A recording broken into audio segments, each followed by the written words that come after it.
Who then do you think is responsible for understanding why that's happening when someone is pulling back based on a behavior that they're receiving? The person who's pulling back or the person who's doing the behavior?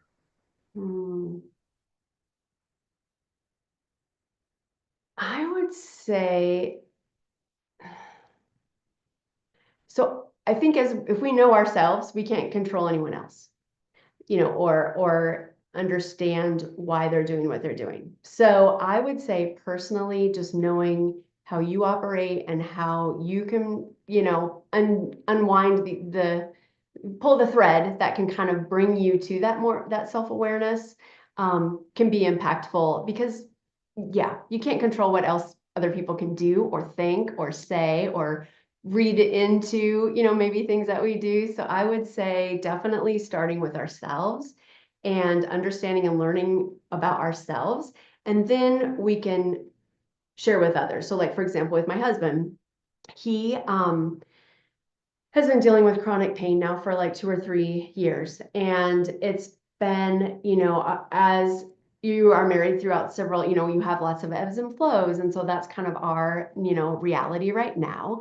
And in doing the primal question and kind of being a coach and kind of, then you're like, oh, I'm going to give this to my kids and to my husband. And like, let's see how they operate. And really more so not to find fault, but so I can breathe into those areas for them to encourage them. And then when they do, maybe, I don't know, act crazy, then I'll have a better idea why. So in his example, like he definitely values safety and security. So if he's doing something that I know is coming from a place of him not feeling safe or secure, then how can I speak into that and encourage that and help reduce that inadequacy that he's feeling. So again, it's not that it's on me to fix, but if I can see that it's coming from his place of not feeling that safety or security and being able to hopefully encourage that in a different way, then it has diffused a lot of potential heated discussions, where you're just like, okay, why are you doing this? And why did you say this? And all these other things. And not to say that you still don't need to have maybe hard conversations, but it's just to create a better understanding about what is important to that person and how you can encourage them and support them rather than be part of the, I don't want to say the problem, but part of the things that they're feeling away. So for example, like if he is valuing safety and security, and then he's doing something, and then instead of trying to reinforce those feelings, I'm start to withdraw, and then I'm quieter, and then I start pulling back.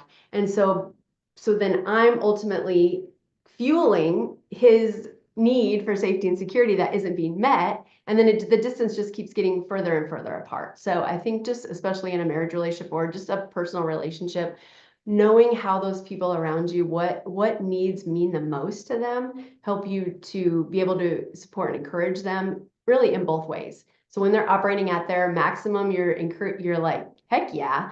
Or when you see them kind of starting to pull back or starting to create behaviors that are coming from a place of insecurity, then you're able to speak in, to that and encourage them in that way rather than seeing it as it is kind of a deflection of you or something that you're doing or not doing, that it's really where they are in their day or their thought process, and gaining more understanding around that.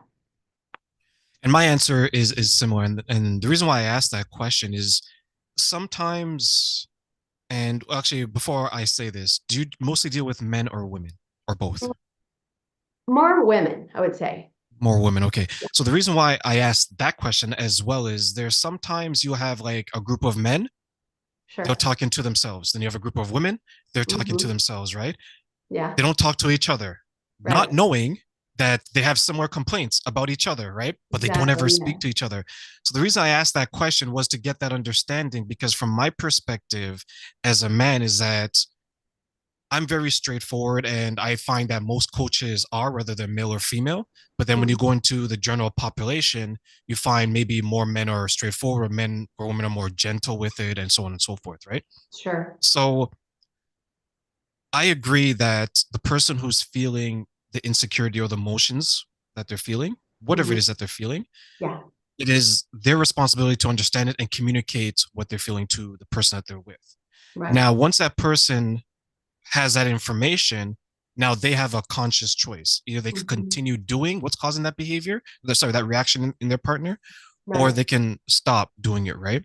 Yeah. What I find sometimes is that it gets communicated. So now the next time it's going to happen, because unfortunately it does happen at least one more time, Right. Exactly. right? Right? Yes. You have the person who's made aware now, their only true choice is to try to offer a real apology where there's acknowledgement, there's remorse, and there's amends, and so on. And the Mhm. person who's feeling their way has to be understanding that this person is still trying, Mhm. right? Yeah. But I think what happens is that the person who's going through it, depending on the origins of that pain, Mhm. Sure. they could feel shame because maybe they didn't ever get to express it, Yeah.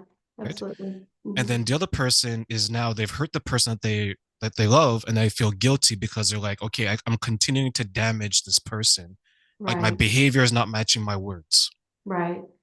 right? So I share that just so people can understand that it shouldn't be on one and done. Like when you read on Mhm. the internet, right? Girl, leave him. Boy, Yes. leave him, Exactly. right? Right. Right. It's like they're just waiting. Like they'll stare at you, Tana. They're like, just girl, please Yep. give Yep. me a reason to leave, right? Because they probably already have someone that's waiting. Let's be honest, right? Or maybe they're tired of the relationship, but they know the person is still good enough. Yeah. But there's that one thing that they need.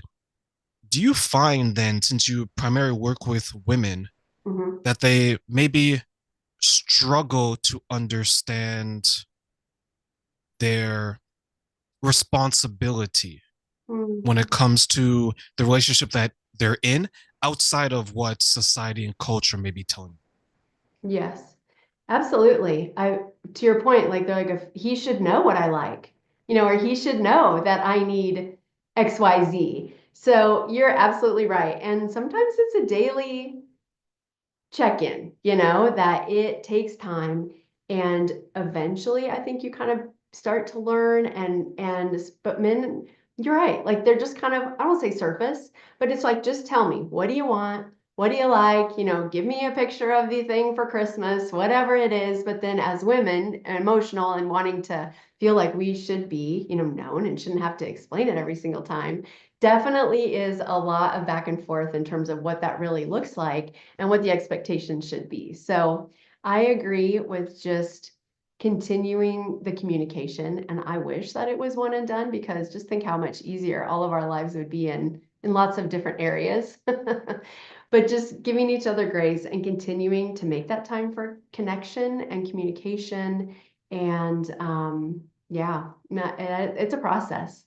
And if there's someone else, in the wings or out there, and the grass, always looks greener, and they have their idiosyncrasies and their hangups, and it's not going to be easier. It might be different, but ultimately it won't be easier when those hard conversations, those challenges start to come, and the honeymoon phase is over, and you start to settle into life. So I feel like unless there's um, you know a situation where someone's not safe, but that they're both willing, to learn and to try and to continue to communicate and figure out what that looks like, that it's worth pursuing. It's worth digging in and doing the hard work, and um, yeah, and not giving up. Yeah, I always tell people that will listen that the mask will always fall, Hmm. right? Like how ugly are you underneath it? Because we can pretend a couple months, maybe a year, Sure. Sure. right? But Yes. it would always fall. And I remember I shared this with a girl I used to date, and we were having our issues. And I told her the thing. Here's the thing about issues. What I explained to her, I was like, I have my issues, you have your issues, we all have our issues, right? Hmm. But no matter what happens and who we're with, you still have to be with yourself. So if you're a bad person, unforgiving, you're just a mess, right? You still have to live with you. The other person who is moving away, they're going to be okay because they don't Yes. have all of that, right? So you're just taking that mess from one person to the next. So To the people out there who are thinking that, well, I'm just going to replace this person, you can't replace yourself, Right. 100%. right? So, Yeah. how important do you think the work is internally now to the person to make sure that they're doing it? Hmm. Life changing. So important. And ah, yes, because you can't be your best for someone else until you're your best, for yourself. And again, it doesn't mean that we're perfect.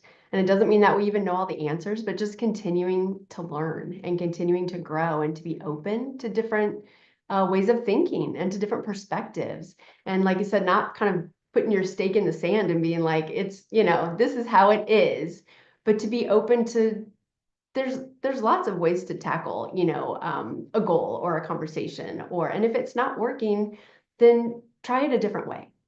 I think again, sometimes we feel like there's one way to a solution, and there's so many other ways. And maybe that is when you talk to, a coach or a friend or, a counselor or whoever, to be like, okay, these are the things I've tried. This is what's not working. And maybe they would have a different, thought process. So 100% digging in and doing the work, which is so hard. And I am, they kind of say we're not human beings, but like human becoming.